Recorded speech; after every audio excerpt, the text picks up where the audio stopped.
Bueno, buenos días o buenas tardes, depende en qué momento estemos cada uno de nosotros y nosotras viendo el video. Eh, Hoy estamos en el módulo 7. eh, en este caso estamos con el ingeniero agrónomo Hugo Eduardo Lamas, lo leo para no errar en nada, investigador del Instituto Nacional de Tecnología Agropecuaria de la Universidad Nacional de Jujuy, a quien conocemos, y acá con Roqueta Borda, el equipo de la dirección, a quien conocemos por un trabajo que ha realizado en la Puna Jujeña de cooperativización, digamos, de producción en la producción de lana de llama, ¿no? Hubo, nosotros, un poco te comentaba, tenemos 600 oficinas de empleo en todo el país, de las cuales muchas de ellas son de ámbito rural, o netamente rural o semi rural, y en ese caso, bueno, ¿qué hace una oficina, no, en esos ámbitos? Trabaja con emprendimientos, trabaja con cooperativas, porque toda la dinámica del trabajo, digamos, hacia el asalariado productivo es menor, eso está claro. Entonces el énfasis de las oficinas está en esta cuestión. Entonces, bueno, nosotros sabemos que tuviste un trabajo arduo ahí en la formación de esas cooperativas, que hubo que armarlas, que no eran cooperativas que se formaron a raíz de programas, que a veces funcionan a raíz de programas de empleo, sino que hubo que armarlas, hubo que darle una dinámica. Y bueno, nos parece muy útil que nos cuentes esa experiencia que tuvieron. Bueno, buenas tardes, buen día. Un gusto, Daniel Roque, estar acá con ustedes y muchas gracias por la invitación para contar la experiencia de las cooperativas de productores de llamas de la provincia de Jujuy. Esta fue una experiencia que me tocó vivir en la década del 90, que aún hoy continúa en algunos lugares. Fue un proceso muy interesante, un proceso muy difícil, pero del cual yo estoy muy agradecido porque también pude aprender mucho y estoy convencido de que este proceso organizativo y este trabajo de las cooperativas es fundamental para producir los cambios necesarios en un contexto muy adverso como es la vida y la economía de la puna argentina. Esta experiencia se desarrolló en el altiplano de la provincia de Jujuy, en el sector oeste. Eh, Como les decía, en la década del 90 es una zona muy importante en cuanto a producción de llama. La provincia de Jujuy en ese tiempo tenía unas 120.000 llamas más o menos, ¿sí? Y esa era la buena noticia porque fue históricamente la provincia con más llamas del país, ¿sí? Entonces eso aseguraba buenas condiciones para la comercialización de fibra y de carne y de cuero. Sin embargo, el problema es que esas 120.000 llamas estaban distribuidas en 30.000 kilómetros cuadrados. Eso automáticamente nos lleva, si hacemos las cuentas, a que hay una gran atomización de la producción, porque tenemos muchas llamas, pero distribuidas en una superficie inmensa. Entonces, ¿qué significaba eso? Que estábamos en una producción atomizada y eso genera la aparición de los intermediarios, de los mayoristas. Entonces en ese momento habíamos hecho los estudios, teníamos muy buena fibra de llama, teníamos la condición natural de una muy buena fibra de llama, teníamos los animales, teníamos la gente quería trabajar y comercializar mejor su fibra, pero tenía usted el problema de que había un sistema administrado por los mayoristas, por los intermediarios, que hacía que la renta de todo eso quede en ellos, en estos comerciantes y no en la gente. Entonces me envían a trabajar al Perú. Tuve la suerte de trabajar en Puno, en la central de cooperativas alpaqueras Puno Limitada, la Secual, donde yo había ido a aprender a clasificar fibra de llama y ahí es donde vi el movimiento cooperativista y el trabajo conjunto de la gente. Y no sé, fue una serie de cosas que coincidieron porque cuando regresé a la Argentina, yo trabajaba en el sector oeste, en la cuenca del Río Grande de San Juan, la parte tal vez más dura de la Puna, todo el sector oeste que es bordeando la cordillera, que tiene un segmento de la Puna de Atacama con Catua, El Toro, Olaroz y luego la cuenca Río Grande de San Juan, Cusicuti, Paicones, Ciénega, Lagunilla de Farallón, todas esas comunidades bien pegaditos a Chile y a Bolivia. Y ahí es donde conté lo que había visto en Perú y la gente siempre había tenido el deseo de comercializar mejor, de que la fibra se reconozca por su calidad y este tema de trabajar conjunto, que ellos ya lo tenían porque vienen de una cultura de trabajo grupal, de compartir los sueños, los problemas, las soluciones, la cultura andina, y ahí se empezó a formar una idea que hoy perdura, que fue hacer un primer ejercicio comercial de reunir entre todos un lote de fibra de llama, trabajarlo, o sea, ya no venderlo, no era solo juntar la fibra que cada uno tenía, 20 kilos, 30, 40 kilos, era juntarlos, hacerle agregado de valor, que en la fibra se llama acondicionar, clasificar y tipificar, y bueno, y ver si eso podía funcionar. Y lo hicimos.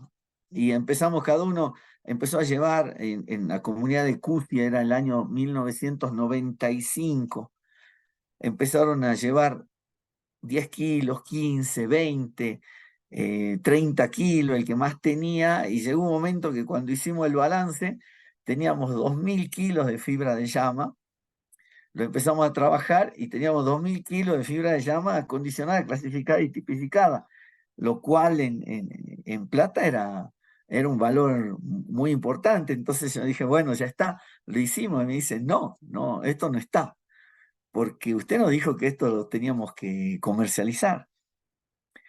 Y ahí empecé a aprender también de todo esto, empecé a aprender del movimiento cooperativista, de la organización, del trabajo con la gente, de la cuestión social también, porque yo era un técnico, ingeniero agrónomo que trabajaba en Llamá, pero mucho del componente social no lo tenía, y de la cuestión comercial también tuve que empezar a aprender.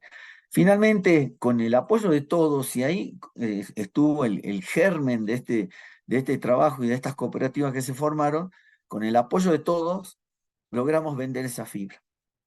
Entonces, cuando dijimos, bueno, cuando se dije, ya está, la gente dijo, no, esto estuvo muy bueno y esto tenemos que seguir, pero tenemos que seguir ya no esperando que vendamos, sino que consigamos un fondo de prefinanciamiento comercial y nos organicemos. Y ahí ha sido que tuvimos el apoyo del FIDA, del Fondo Internacional para el Desarrollo Agrícola, a través del programa regional Camellios, que ellos nos dieron dos créditos. Uno, para acceder a las primeras 100 tijeras de esquila, porque ni siquiera en esa zona había tijeras de esquila, sino que se trabajaba y se esquilaba con un vidrio, con una lata afilada, y ahí empezamos a incorporar la calidad en nuestro trabajo ya desde la esquila.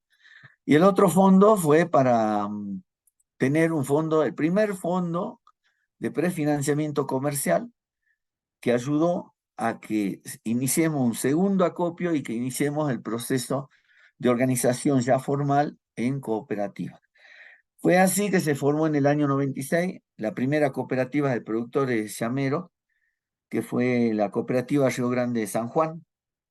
Después este proceso se empezó a conocer y en la Puna de Atacama, al sur, en la zona de Susques, colindando con Chile, se formó la cooperativa agroganadera Altiplano Catua Limitada, luego se formó la cooperativa Altiplano El Toro Limitada, y teníamos tres grandes cooperativas que reunían toda su producción, y entre ellas se hicieron socias y empezaron a trabajar en forma conjunta. Entonces, de tener productores que no reunían más de por sí solos 20 o 30 kilos, el que más tenía 40 kilos, empezamos a comerciar fibra por calidad, en una cantidad de 10, 12 o 15 toneladas. Y eso fue un impulso muy grande, cambió mucho la realidad de ellos, empezaron a valorar muchas de las cosas que tenían, porque se estaba comercializando mucho mejor. esa fue la primera etapa de la cual después surgen otros desafíos, porque también estaba la cuestión de la comercialización del cuero, de la carne, de las artesanías, un proceso que Roque vivió en la zona de Catua, y en 5 años se formaron 3 cooperativas que fueron innovadoras porque iniciaron un trabajo que antes no se había hecho, que nunca se había hecho. Y esa zona empezó a tener un peso económico en el sector textil mucho más importante que, por ejemplo, que el que podía tener los pobladores de la puna húmeda, que es lo que más se conoce, que en Jujuy, Abrapampa, La Quiaca, todo ese. Hugo, estas comunidades que vos, para los que no conocen, más o menos de cuántas personas vivían en cada comunidad, más o menos, cuántas familias, las más grandes, Más las o más menos. chicas. Sí, más o menos. Cusicusi, que es un poblado grande, tiene, porque actualmente todavía tiene entre 350 y 400 pobladores, los poblados medianos a grandes, pero había poblados mucho más chicos, o caseríos de distritos que podían tener 50 pobladores o 100 pobladores, muy pocas familias, ubicados en una zona muy difícil, por eso borde de la cordillera. Estamos hablando que la cría y producción de camélidos se da en una zona entre 3.600 y 4.600 metros de altura, con un frío en invierno de 20 grados bajo cero, una amplitud térmica de hasta 45 o 50 grados, con muy pocas precipitaciones, o sea, condiciones muy adversas de producción y de comercialización. Y fue en este movimiento cooperativista, que la cuestión comercial se dio vuelta y fue una alternativa muy grande, ¿no? Muy importante.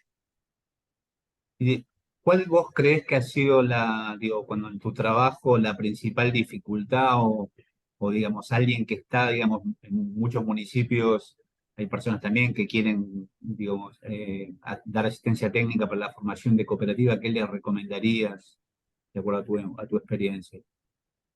Fue una serie de cosas que se dieron, todo conjunto, muchas cosas coincidieron y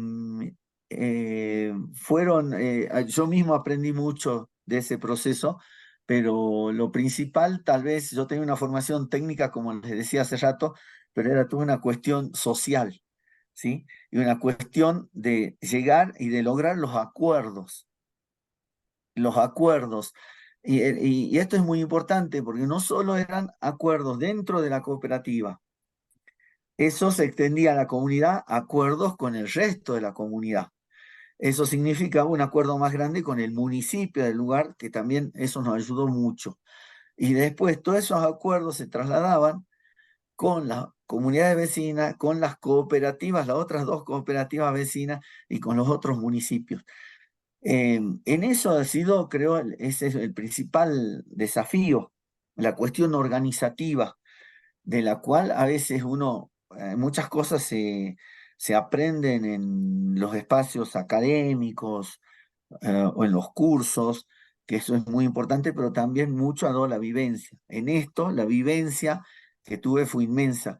Y creo que para ellos también, porque quedó demostrado que así como esto servía para la fibra de la llama, servía para todo.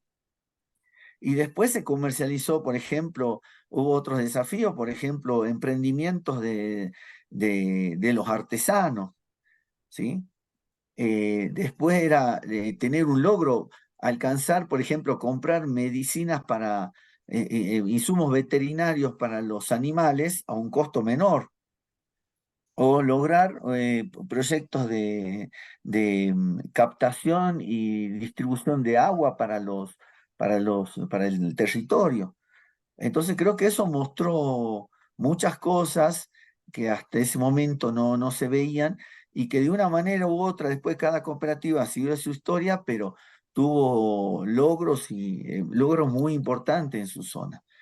Hoy algunas de esas cooperativas dejaron de producir, por ejemplo, grandes cantidades de fibra, producen un poco menos, pero son referentes de la comercialización de hilo, porque hoy esas empresas han firmado alianzas estratégicas con el sector textil y procesan su propio hilo, y han firmado acuerdos con cooperativas de artesanos de la zona de la Puna Húmeda y son los proveedores de hilo. Entonces eso tuvo una serie de ramificaciones y tuvo una evolución a desafíos mucho más grandes que se dieron con el tiempo. Sí, Hugo, pensaba mientras contabas esto, este paso, por ejemplo, de cambiar de producción, de tipificación, de agregado de valor a la llama, y pasar ahora solamente al hilo, tiene que ver con los cambios un poco del mercado también, digamos, ¿no? Como en algún momento era rentable agregarle valor a la fibra y venderla en función de los precios del mercado, en otro momento se volvió adverso. Y también entonces un poco la pregunta era, cuando vos llegaste, la comunidad se tuvo que adaptar a las reglas del mercado, ¿no? A las reglas comerciales, como decía, y de alguna manera un aprendizaje para también organizarse en cooperativa, si bien ellos tenían una experiencia colectiva siempre en estas comunidades, de quién toma la decisión de ser el presidente, quién es el tesorero, en la contratación de las mujeres que hacen el limpiado de la fibra, quién se encarga de trasladar, quién recibe los pedidos, ¿no? Todo eso también implicó un aprendizaje para ellos, pero que entiendo que en cualquier proceso de cooperativa se pone en juego, digamos, ¿no? Asumir responsabilidades, apostar tiempo, recursos humanos, poner plata anticipadamente. Sí, han sido muchas cosas, es verdad. Con esto de que estamos hablando, se formó una cooperativa, pero el detalle de todo ese proceso ha sido inmenso y fantástico.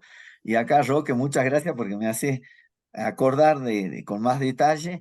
Y, por ejemplo, sí, por ejemplo, los roles y las decisiones que había que tomar. Pasaron a tomar decisiones muy importantes porque estábamos hablando de fondos, de muchísimo dinero. ¿Sí?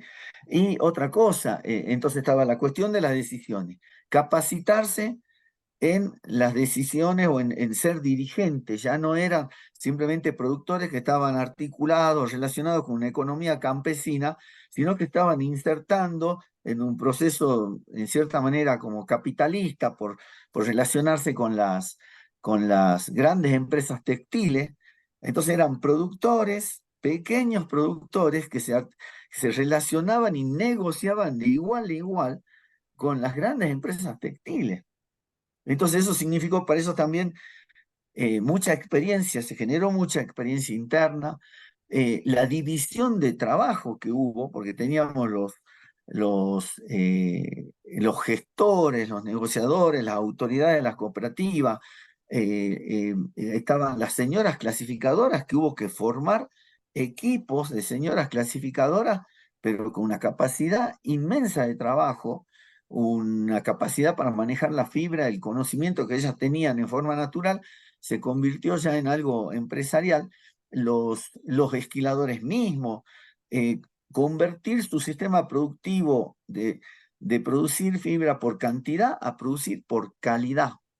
Entonces, todo eso significaba también los administrativos, los que llevaban los números de las cooperativas, las señoras fueron, pero una capacidad inmensa.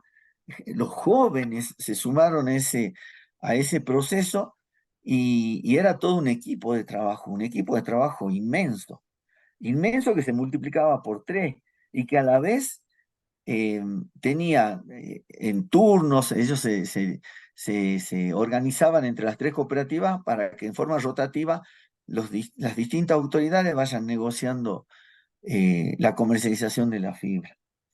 Eso también abrió una relación muy grande, por ejemplo, que eso también ha sido muy importante con las organizaciones campesinas de Bolivia.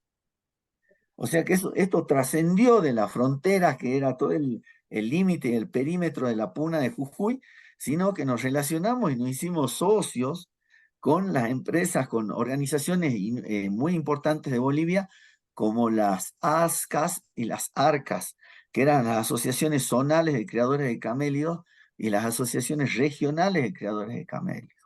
Verdaderas organizaciones monstruos con las cuales nosotros teníamos empezamos a organizar un proceso de integración binacional, que fue el proceso de integración Lipes-Vilama, para potenciar la cría y producción de camélidos, como una cuestión simbólica y para identificar la zona.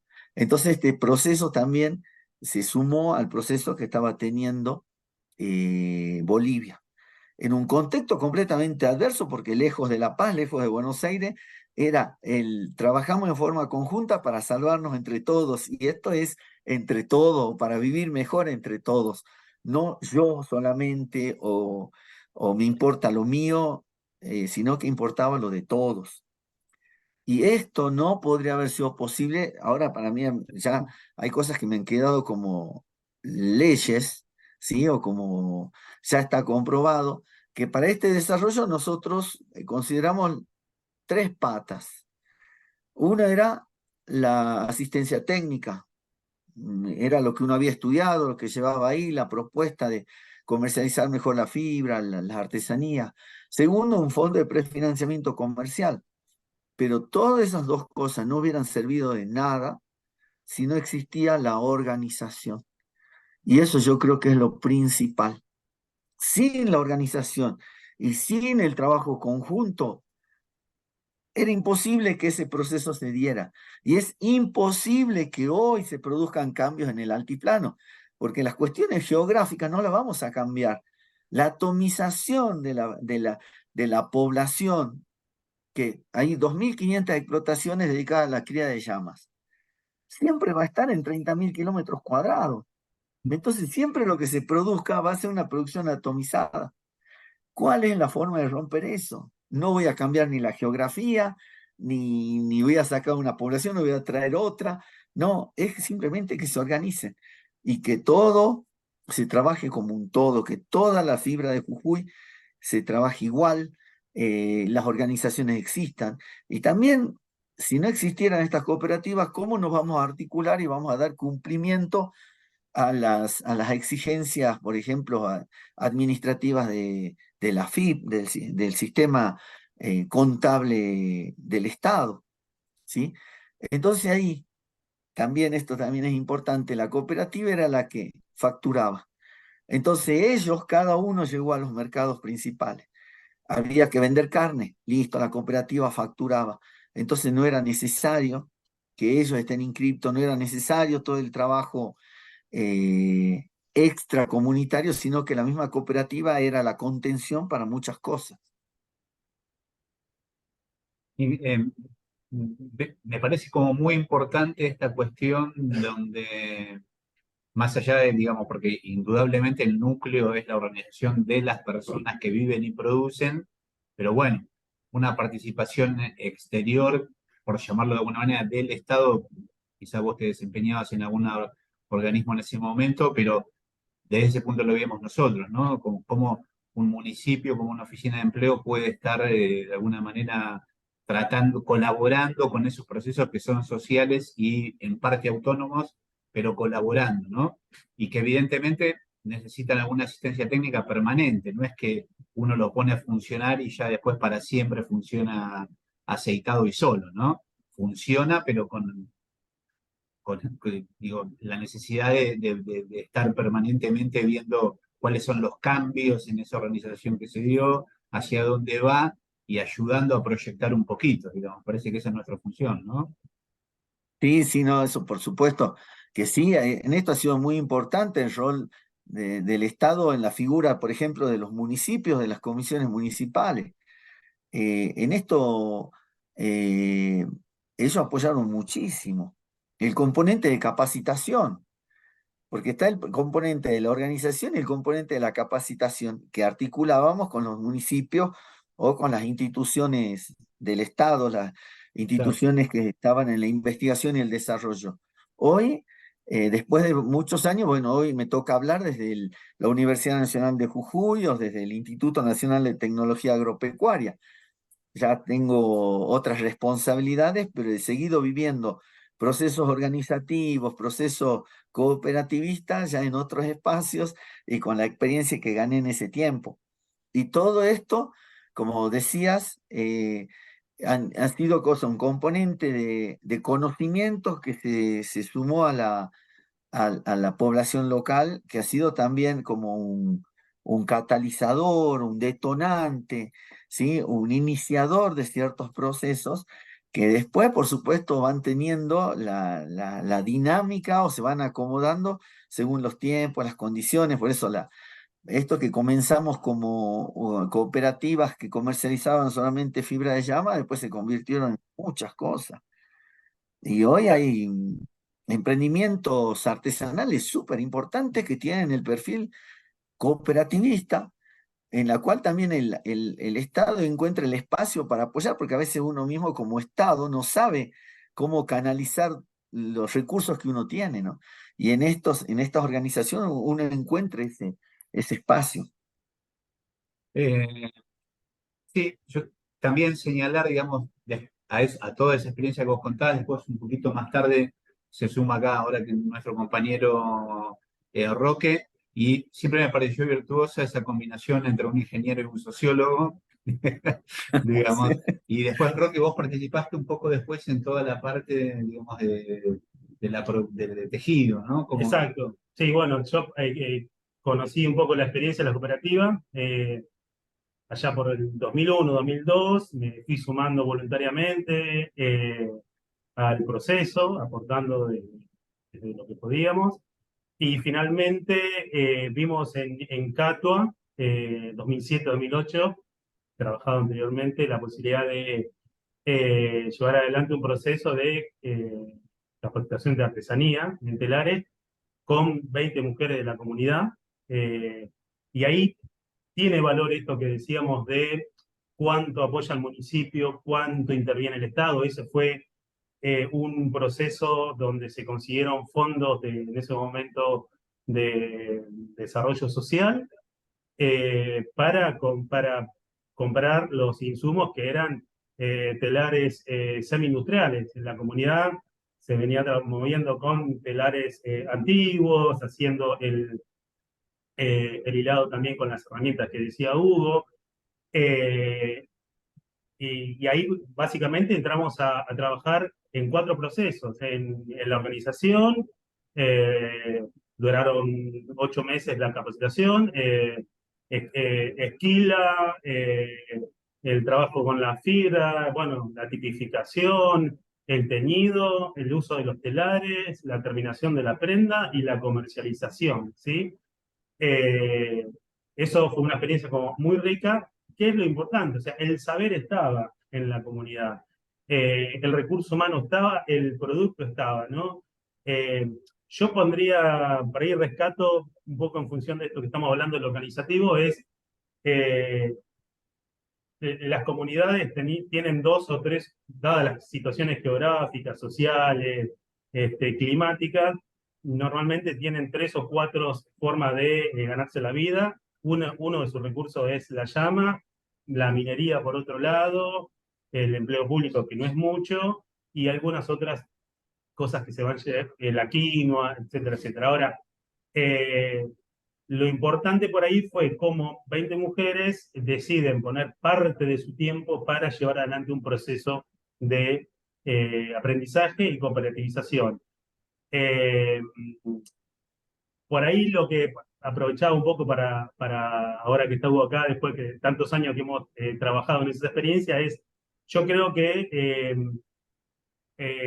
aprendimos en estos procesos, se llevó todo el proceso de capacitación, terminamos con emprendimientos en ferias, con prendas como muy reconocidas a nivel de lo que es el producto textil.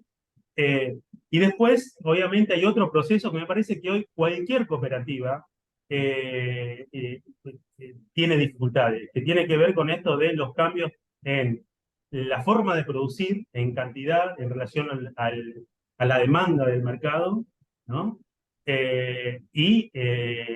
Los procesos de comercialización, como decía Hugo, aprender todos y todas a que todos los componentes funcionen, una la producción, otra la capacitación, y después, bueno, cómo se organiza, cómo se vende, cómo se comercializa, cómo se entrega. Y ahí me parece que es importante nuevamente, por ahí lo decía vos, Dani, con respecto a qué aporta el Estado, qué podría aportar el municipio, qué podrían aportar las oficinas de empleo, las personas que asesoran, que orientan, más allá de reconocer a que hay un valor para producir, que hay un saber, tiene que ver un poco con todo lo que nosotros a través de la información podemos proveer, digamos, ¿no?